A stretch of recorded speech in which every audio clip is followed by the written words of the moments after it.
नमस्कार दोस्तों, कैसे हैं आप लोग। तो दोस्तों, मैं आपका दोस्त प्रवीण सर आप सभी लोगों को कारगिल बैच में स्वागत करता हूं। तो दोस्तों, जैसा कि आप सभी लोग जानते हैं, मैंने आप सभी लोगों के लिए एक बैच अनाउंसमेंट किया था और जो लोग भी एनटीपीसी का एग्जाम देने जा रहे हैं या इससे आने वाली यानी कि जो अग्रिम परीक्षाएं हैं उन सभी लोगों के लिए एक कारगिल बैच अनाउंस किया था, जिसके अंतर्गत मैंने आपको बताया था कि आपको भारत के संविधान का एक ही पार्ट यानी कि एक ही वीडियो में मैं खत्म करने का प्रयास करूंगा। लेकिन दोस्तों, एक वीडियो में सारा कुछ नहीं खत्म हो पाएगा, इसलिए पार्ट 2 भी आएगी इसकी। अभी हमने जो कवर किया है आजाद भारत से लेकर मैंने भारत के राष्ट्रपति तक पूरी चीज कवर किया है दोस्तों। तो इसी वीडियो में यानी कि इसमें हम एक वीडियो में कहां से देखेंगे, आजाद भारत से लेकर यानी कि भारत के प्रथम प्रधानमंत्री से लेकर लास्ट में आपके भारत के राष्ट्रपति तक सारी महत्वपूर्ण चीजें यहां पर डिस्कस की जाएगी। और साथ ही साथ मैं आपको यह भी बता दूं, यहां पर उन्हीं चीजों को पिकअप किया गया है जो अति आवश्यक है। आपके एग्जाम में आना 100% गारंटी है दोस्तों। यदि आपने बहुत अच्छे से रिवीजन कर लिया तो मैं डेफिनेटली कहता हूं कि आप एग्जाम में बेहतर प्रदर्शन कर पाएंगे। और मैं आप सभी लोगों से कहना चाहूंगा, इस वीडियो को मैं 2 पार्ट में बनाऊंगा, क्योंकि मेरे पास कुछ लोग व्हाट्सएप किए थे कि सर 30 मिनट की वीडियो ना बनाकर आप 15-15 मिनट की 2 वीडियो बना दीजिएगा। तो पार्ट 1 की ही पार्ट 1 रहेगा और पार्ट 1A रहेगा। ठीक है, तो दोनों वीडियो आप देखिएगा अच्छे से और हमें कमेंट बॉक्स में जरूर बताइएगा यह वीडियो आपको कैसे लगी, ताकि मैं इसी तरह की दूसरी पार्ट लेकर आऊं।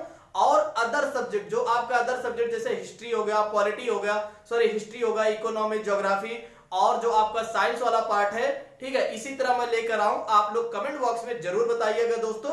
तो आइए शुरू करते हैं, किसी और बात की अब चर्चा हम नहीं करेंगे। सबसे पहली बात करते हैं आजाद भारत की। आजाद भारत की बात करें तो सबसे पहले हमारे मन में आता है कि भारत के प्रथम प्रधानमंत्री कौन थे। तो भारत के प्रथम प्रधानमंत्री थे जवाहरलाल नेहरू जी। और उनके बारे में पूछा जाता है कि उनको शपथ कौन दिलाया था दोस्तों, यानी कि उनको शपथ कौन दिलाया था। तो लॉर्ड माउंटबेटन ने दिलवाया था, और जो कि भारत के प्रथम गवर्नर थे। भारत के प्रथम गवर्नर जनरल थे कौन, लॉर्ड माउंटबेटन जी थे। और जिन्होंने जवाहरलाल नेहरू जी को क्या दिलवाया था दोस्तों, शपथ दिलवाया था। आइए बात करते हैं नेक्स्ट पॉइंट की। नेक्स्ट पॉइंट की बात की जाए तो संविधान सभा की पहली बैठक कब हुई थी। संविधान सभा की पहली बैठक कब हुई थी दोस्तों, तो 9 दिसंबर 1946 को। इसको भी आपको याद रखना है, 9 दिसंबर 1946 को संविधान सभा की पहली बैठक हुई थी।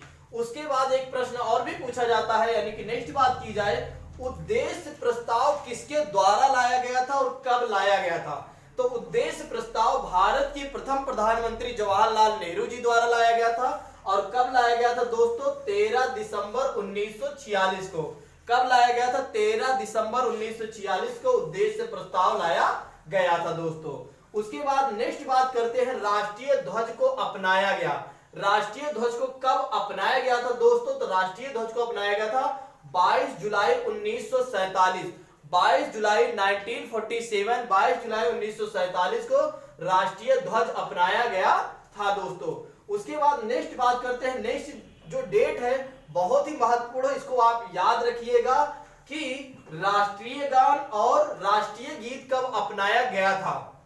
यानी कि राष्ट्रीय गान और आपका राष्ट्रीय गीत कब अपनाया गया था दोस्तों, तो दोनों ही आपको अपनाया गया था 24 यानी 24 जनवरी 1950 को राष्ट्रीय गान और राष्ट्रीय गीत को अपनाया गया था दोस्तों। तो इसको भी आप याद रखेंगे।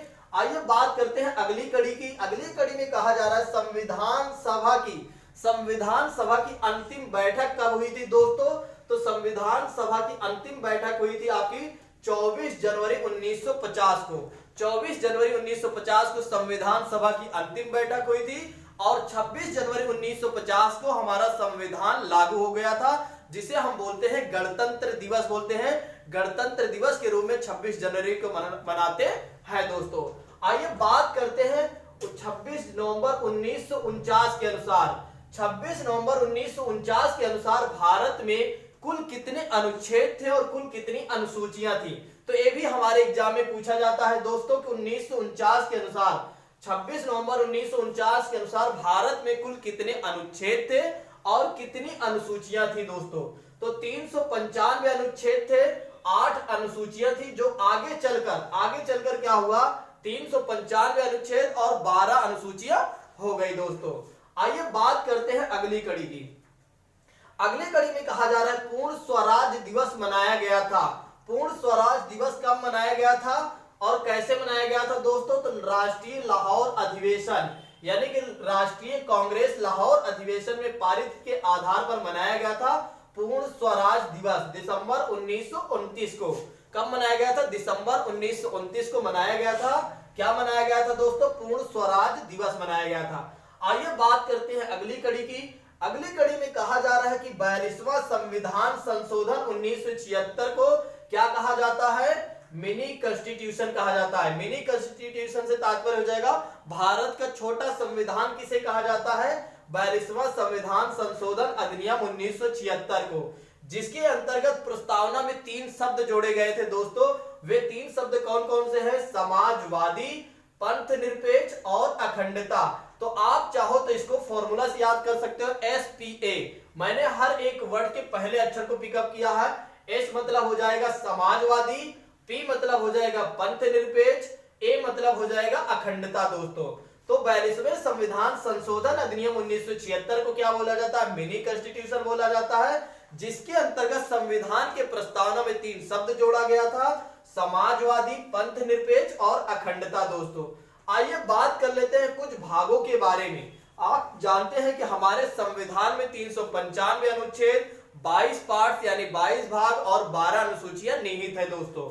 ठीक है, आइए बात करते हैं कुछ भाग के बारे में जो भागों से भी प्रश्न पूछे जाते हैं। मैंने उन्हीं भागों को यहाँ पिकअप किया है जो हमारे एग्जाम में आने की संभावनाएं हैं। भाग 2 क्या कहता है? भाग 2 कहता है नागरिकता संबंधी प्रोविजन यानी नागरिकता संबंधी प्रावधान। अनुच्छेद कहां से कहां तक है दोस्तों? अनुच्छेद 5 से लेकर 11 तक है। फिर उसके बाद भाग 3 क्या बताता है? हमें मौलिक अधिकार बताता है। क्या बताता है दोस्तों? मौलिक अधिकार यानी फंडामेंटल राइट्स बताता है। और आर्टिकल कहां से कहां तक है? 12 से लेकर 35 तक दोस्तों। उसके बाद बात करते हैं भाग 4 के बारे में। भाग 4 के बारे में बात करें तो राज्य के नीति निदेशक तत्व या राज्य के नीति निदेशक सिद्धांत दोस्तों। राज्य के नीति निदेशक सिद्धांत अभी हाल ही समय में जेल वार्डन का एग्जाम हुआ था, वहां पर यह प्रश्न पूछा गया था दोस्तों। तो NTPC में भी पूछे जाने की संभावनाएं बढ़ गई हैं। ठीक है, तो भाग 4 जो है राज्य के नीति निदेशक सिद्धांत या तत्व, अनुच्छेद कितना है? 36 से लेकर 51 तक। उसके बाद है भाग 4A। भाग 4A क्या कहता है? मौलिक कर्तव्य के बारे में। किसके? मौलिक कर्तव्य यानी फंडामेंटल ड्यूटीज। किसके कर्तव्य? हमारे कर्तव्य के बारे में बात की गई है। आर्टिकल कितनी की बात की गई है दोस्तों? आर्टिकल 51A के तहत। आर्टिकल किसमें है? इसमें कितने कौन से आर्टिकल के तहत है? 51A यानी कि 51A के तहत। दूसरी चीजें जो मौलिक कर्तव्य है, मौलिक कर्तव्य जो है वो किसके सिफारिश पर मौलिक कर्तव्य को जोड़ा गया था? भाग 4A में दोस्तों। तो स्वर्ण सिंह समिति के अनुसार इसको जोड़ा गया था। इसको आप याद रखेंगे दोस्तों। आइए बात करते हैं भाग 9 के बारे में। भाग 9 के बारे में बात करें दोस्तों तो पंचायतों के बारे में बताता है। क्या बताता है? पंचायतों के बारे में बताता है, जिसके अनुच्छेद की बात करें, अनुच्छेद 243 का से लेकर अनुच्छेद 243 अड़ा तक। अनुच्छेद 243 का से लेकर अनुच्छेद 243 अड़ा तक है। किसके बारे में? भाग 9 है। और भाग 9 में क्या है? पंचायतें हैं। भाग 9A में क्या है दोस्तों? भाग 9A में क्या है? नगर पालिकाओं के बारे में चर्चा की गई है। किसके बारे में चर्चा की गई है? नगर पालिकाओं के बारे में चर्चा की गई। अनुच्छेद कहां से कहां तक है? अनुच्छेद अनुच्छेद 243 ता से लेकर अनुच्छेद 243 छ तक इसके बारे में चर्चा की गई है। तो भाग 9 भी आप याद रखेंगे। अब आइए बात करते हैं भाग 10 के बारे में। भाग 10 के बारे में बात करें दोस्तों तो SC और ST का क्षेत्र यानी कि अनुसूचित जाति और अनुसूचित जनजातियों के क्षेत्र के बारे में जो प्रोविजन है दोस्तों, अनुच्छेद 244 से लेकर अनुच्छेद 244 का तक है। अब आइए बात करते हैं भाग 17। भाग 17 भी हाल ही समय में दिल्ली पुलिस का एग्जाम हुआ था, वहां पर यह प्रश्न पिकअप किया गया था दोस्तों। तो भाग 17 में बताया गया है राजभाषा के बारे में। अनुच्छेद से लेकर 343 से लेकर 351 तक किसके बारे में चर्चा की गई है दोस्तों? आप राजभाषा के बारे में, और भाग कौन सा है? 17। अब आइए बात करते हैं भाग 18 के बारे में। भाग 18 क्या कहता है दोस्तों? आपात उपबंध या आपातकालीन के बारे में अनुच्छेद 352 से लेकर अनुच्छेद 360 तक कहा गया है। अब इसमें 352 से 360 तक तीनों की हम चर्चा कर लेते हैं। अनुच्छेद 352 क्या कहता है? राष्ट्रीय आपात। राष्ट्रीय आपात मतलब नेशनल इमरजेंसी कौन लगाता है? भारत के राष्ट्रपति लगाते हैं। कब लगाते हैं? कौन सी स्थिति में? जब किसी देश यानी किसी दूसरे देश बाह्य आक्रमण जैसी कोई स्थिति हो हमारे देश के ऊपर, तो क्या लगाया जाता है? 352 का प्रयोग किया जाता है राष्ट्रपति के द्वारा दोस्तों। ठीक है, फिर उसके बाद है 356। 356 क्या कहता है? राष्ट्रपति शासन। राष्ट्रपति शासन तब लगाया जाता है, यह राज्यों में लगाया जाता है जब राज्य संविधान के अनुकूल काम ना कर रहे हो, तब राष्ट्रपति शासन लगाया जाता है राज्यों में। कब लगाता है? 356 के तहत कौन लगाता है? राष्ट्रपति शासन। ठीक है, राष्ट्रपति द्वारा। फिर उसकी बात करते हैं अनुच्छेद 360। अनुच्छेद 360 कहता है वित्तीय आपातकाल। वित्तीय आपात जब हमारे देश में, जैसे अभी आपने देखा कि कोरोना जैसी घटनाएं आने के कारण हमारी पूरी इकोनॉमी, हमारी अर्थव्यवस्था बिल्कुल ही गड़बड़ हो गई थी। यहां तक कि हमारे पास पैसे कुछ खरीदने के लिए भी स्थिति, हम इस स्थिति में आ गए थे। तो यहां पर 360 का प्रयोग किया जा सकता था, लेकिन 360 का प्रयोग नहीं किया गया दोस्तों। तो आप एक चीज और भी याद रखेंगे कि राष्ट्रपति जो शासन 360 के तहत लगाया जाएगा वित्तीय आपातकाल, वो भारत में अभी तक नहीं लगा है, इसको आप याद रखेंगे। दूसरी बात करते हैं भाग 20। भाग 20 की बात करें संविधान संशोधन। तो संविधान संशोधन जो भी होगा भाग 30 के तहत होगा, सॉरी भाग 20 में इसका प्रोविजन दिया गया है। किस अनुच्छेद के तहत? अनुच्छेद 368 के तहत इसकी चर्चा की गई है दोस्तों। तो दोस्तों एक बार आइए रिवीजन करते हैं शॉर्ट में, फिर उसके बाद हम आगे बढ़ेंगे। तो पहले मैंने आपको बताया भारत के प्रथम प्रधानमंत्री कौन थे? जवाहरलाल नेहरू जी थे। उनको शपथ कौन दिलाया? लॉर्ड माउंटबेटन ने दिलाया। संविधान सभा की पहली बैठक 9 दिसंबर 1946। उद्देश्य प्रस्ताव नेहरू जी द्वारा लाया गया था। और कब लाया गया था? 13 दिसंबर 1946 को। राष्ट्रीय ध्वज कब अपनाया गया था? 22 जुलाई 1947 को। राष्ट्रीय गीत, राष्ट्रीय गान कब अपनाया गया था? 24 जनवरी 1950 को। संविधान सभा की अंतिम बैठक कब हुई थी? 24 जनवरी 1950 को। हमारे 26 नवंबर 1949 के अनुसार भारत के संविधान में कुल कितने अनुच्छेद, कितनी अनुसूचियां हैं? 395 अनुच्छेद, 8 अनुसूचियां थी, लेकिन आगे बढ़कर 395 अनुच्छेद 12 अनुसूचियां हो गई। और पूर्ण स्वराज्य दिवस कब मनाया गया दोस्तों? राष्ट्रीय कांग्रेस लाहौर अधिवेशन कब? दिसंबर 1929 में पारित के आधार पर। उसके बाद 42वां संविधान संशोधन अधिनियम 1976 को मिनी कॉन्स्टिट्यूशन कहा जाता है, जिसमें 3 शब्द जोड़ा गया था, SPA समाजवादी, पंथ निरपेक्ष और अखंडता। फिर मैंने आपको बताया भाग 2 नागरिकता, फिर भाग 3, भाग 4, ऐसे ही मैंने आपको सब कुछ बता दिया दोस्तों। आइए बात करते हैं संविधान संशोधन कितने प्रकार से होते हैं, जो मैंने आपको बताया 368 के तहत। तो संविधान संशोधन 3 प्रकार से, कौन कौन से प्रकार से होता है दोस्तों? पहला है साधारण बहुमत द्वारा। पहला है दोस्तों साधारण बहुमत द्वारा।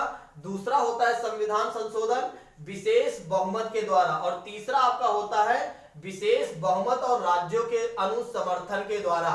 विशेष बहुमत और राज्यों के अनुसमर्थन के द्वारा संविधान में संशोधन किया जाता है। तो एक चीज यहां पर मैंने मेंशन किया है, सब कुछ तो आपको समझ में आ गया होगा, लेकिन विशेष बहुमत क्या होता है इसके बारे में आइए हम थोड़ा से जान लेते हैं। विशेष बहुमत से तात्पर्य हो जाता है सदन में उपस्थित तथा मतदान करने वाले सदस्यों में से 2/3 सदस्य का समर्थन होना चाहिए कोई भी विधेयक में, तब उसे क्या बोला जाता है? विशेष बहुमत बोला जाता है। तो विशेष बहुमत की क्या विशेषता है? सदन में उपस्थित, ये ध्यान रखना है कि सदन में उपस्थित तथा मतदान करने वाले सदस्यों में से 2/3 सदस्यों का समर्थन होना चाहिए। कितने सदस्यों का? 2/3 सदस्यों का समर्थन होना चाहिए, तभी उसे क्या माना जाएगा? विशेष बहुमत माना जाएगा दोस्तों। आइए बात करते हैं कुछ महत्वपूर्ण आर्टिकल यानी कि अनुच्छेद के बारे में बात कर लेते हैं। तो पहला अनुच्छेद है आपका 16 मैंने दिया है, ठीक है, यहां पर मेंशन किया है जो, और 14 के बारे में आप जानते ही हो कि विधि के समक्ष समता, ठीक है। 16 के बारे में कहता है लोक नियोजन के अवसर में समानता, यानी कि सरकारी नौकरी पाने के लिए सभी के लिए समान अवसर दिया जाएगा, अनुच्छेद 16 कहता है। अनुच्छेद 17 कहता है अस्पृश्यता का अंत, यानी कि छुआछूत का अंत कर दिया गया है। और अनुच्छेद 18 कहता है उपाधियों का अंत, ठीक है। अब हमारे यहाँ उपाधियां नहीं होंगी दोस्तों, ठीक। उसके बाद बात करते हैं अनुच्छेद 40। अनुच्छेद 40 की बात की जाए तो दोस्तों ग्राम पंचायतों का गठन, इसको आप याद रखेंगे, बिल्कुल भी आप नहीं भूलेंगे। अनुच्छेद 40 कहता है ग्राम पंचायतों का गठन, अनुच्छेद 44 कहता है नागरिकों के लिए समान अधिकार, जो आप यूनिफॉर्म सिविल कोड बोलते हैं, अनुच्छेद 44 के तहत। उसके बाद है अनुच्छेद 50। अनुच्छेद 50 क्या कहता है? कार्यपालिका को न्यायपालिका से पृथक करना। कार्यपालिका को न्यायपालिका से पृथक करने के लिए प्रोविजन किसमें है? अनुच्छेद 50 में है दोस्तों, इसको आप नहीं भूलेंगे, याद रखेंगे, अपने नोट्स में चाहे मेंशन कर लेना। उसके बाद बात करते हैं अनुच्छेद 51 क्या कहता है? अंतरराष्ट्रीय शांति सुरक्षा और अभिवृद्धि। अंतरराष्ट्रीय शांति सुरक्षा और अभिवृद्धि के बारे में जो चर्चा की गई है अनुच्छेद 51 में कहा गया है दोस्तों। आइए बात करते हैं अनुच्छेद 72 के बारे में। अनुच्छेद 72 कहता है कि राष्ट्रपति अनुच्छेद 72 के तहत क्षमा आदि के और कुछ मामलों में दंडादेश को लघुकरण कर सकता है। तो राष्ट्रपति अनुच्छेद 72 के तहत क्या कर सकता है? क्षमा याचना को कम कर सकता है और उसमें कुछ परिवर्तन कर सकता है। आगे मैंने इसके अलग से यानी विस्तार से चर्चा भी किया हूं, अभी हम वहां देखेंगे भी। उसके बाद बात करते हैं अनुच्छेद 74 क्या कहता है? अनुच्छेद 74 कहता है राष्ट्रपति को सहायता और सलाह देने के लिए एक प्रधानमंत्री नेतृत्व वाली एक मंत्री परिषद होगी, जो राष्ट्रपति मानने के लिए बाध्य होगी। किसमें है? अनुच्छेद 74 में दोस्तों। ठीक है, आइए बात करते हैं अगले पॉइंट की। अगले पॉइंट की बात की जाए तो अनुच्छेद 110 है। अनुच्छेद 110 क्या कहता है? धन विधेयक संबंधी प्रावधान। धन विधेयक संबंधित प्रावधान जो है अनुच्छेद 110 में है, जो सीधे ही लोकसभा में पेश किया जाता है दोस्तों, सीधे ही लोकसभा में पेश किया जाता है। राष्ट्रपति की इसमें पूर्व अनुमति होती है, राष्ट्रपति की पूर्व अनुमति होती है, यानी कि राष्ट्रपति इस विधेयक को क्या कर सकते हैं? मना नहीं कर सकते हैं पारित करने के लिए, अनुच्छेद 110 को दोस्तों। उसके बाद बात करते हैं अनुच्छेद 112। अनुच्छेद 112 कहता है वार्षिक वित्तीय विवरण, यानी कि बजट के बारे में जो प्रोविजन है दोस्तों अनुच्छेद 112 में है। आइए बात करते हैं अनुच्छेद 123। अनुच्छेद 123 के तहत सरकार क्या कर सकती है? अध्यादेश जारी कर सकती है, या राष्ट्रपति को अध्यादेश जारी करने की शक्ति किसमें है? अनुच्छेद 123 के तहत। और उसी को राज्यपाल को अध्यादेश जारी करने की शक्ति कितनी है? 213। तो दोस्तों 123 और 213 आप नहीं भूलिएगा, दोनों ही महत्वपूर्ण है। 123 किसके लिए है? राष्ट्रपति अध्यादेश जारी कर सकते हैं। 213 किसके लिए है? राज्यपाल अध्यादेश जारी कर सकते हैं, यानी कि उनकी सरकार जारी कर सकती है दोस्तों। ठीक है, आइए बात करते हैं अनुच्छेद 143। अनुच्छेद 143 कहता है कि उच्चतम न्यायालय से परामर्श करने की राष्ट्रपति को शक्ति देता है। अनुच्छेद 143 कहता है कि राष्ट्रपति यदि चाहते हैं तो उच्चतम न्यायालय यानी कि सुप्रीम कोर्ट से क्या ले सकते हैं? सलाह ले सकते हैं, अनुच्छेद 143 के तहत दोस्तों, 143 के तहत, इसको आप याद रखेंगे। उसके बाद बात करते हैं अनुच्छेद 155। अनुच्छेद 155 की बात की जाए तो राज्यपाल की नियुक्ति का प्रोविजन दिया गया है, और राज्यपाल की नियुक्ति कौन करता है? राष्ट्रपति महोदय करते हैं। ठीक है, राष्ट्रपति महोदय करते हैं, या केंद्र सरकार द्वारा राष्ट्रपति की नियुक्ति होती है दोस्तों। आइए बात करते हैं रिट जारी करने की शक्ति किसको किसको मिली हुई है। तो रिट जारी करने की जो शक्ति मिली हुई है अनुच्छेद 32 के तहत सुप्रीम कोर्ट जारी कर सकता है, और अनुच्छेद 226 के तहत कौन जारी कर सकता है? एचसी यानी कि हाई कोर्ट जारी कर सकता है, राज्यों के हाई कोर्ट जारी कर सकते हैं रिट। जो रिट होती है वो 5 प्रकार की होती हैं। संविधान हमारे मौलिक अधिकार में दिया गया है दोस्तों, मौलिक अधिकार यानी कि हमारे मूल अधिकार में दिया गया अनुच्छेद 32 के तहत। ठीक है, तो 5 प्रकार की जो रिट होती है दोस्तों, आइए बात करते हैं 5 प्रकार की रिटों के बारे में। पहला रिट है बंदी प्रत्यक्षीकरण, इसकी इंग्लिश भी आप याद रखेंगे और हिंदी भी दोस्तों। क्यों याद रखेंगे? क्योंकि हिंदी और इंग्लिश को मिलान करने के लिए दिया जाता है, आप इसको जरूर याद रखेंगे दोस्तों। ठीक है, तो बंदी प्रत्यक्षीकरण को बोला जाता है हैबियस कॉर्पस। बंदी प्रत्यक्षीकरण को क्या बोला जाता है? Habeas corpus. दूसरे को परमादेश बोला जाता है। परमादेश रिट जो होती है मैंडामस बोला जाता है। फिर उसके बाद प्रतिषेध होती है तीसरी, प्रतिषेध को प्रोविजन बोला जाता है, प्रोविजन बोला जाता है। और आपका उत्प्रेषण को बोला जाता है सेटेरियो बोला जाता है। और अधिकार परीक्षा को बोला जाता है क्यू वरांटो। अधिकार परीक्षा को क्या बोला जाता है? क्यू वरांटो बोला जाता है। पहला मैंने आपको बताया बंदी प्रत्यक्षीकरण, दूसरा परमादेश, तीसरा प्रतिषेध, चौथा उत्प्रेषण और पांचवा आपका अधिकार परीक्षा। तो इसके बारे में मैंने इतना आपसे चर्चा किया दोस्तों। इतने जो पार्ट बचे हैं उसको हम नेक्स्ट वीडियो में अभी ही देखेंगे, तो उसको भी आप देखिएगा दोस्तों। आइए बात करते हैं नेक्स्ट क्लास में।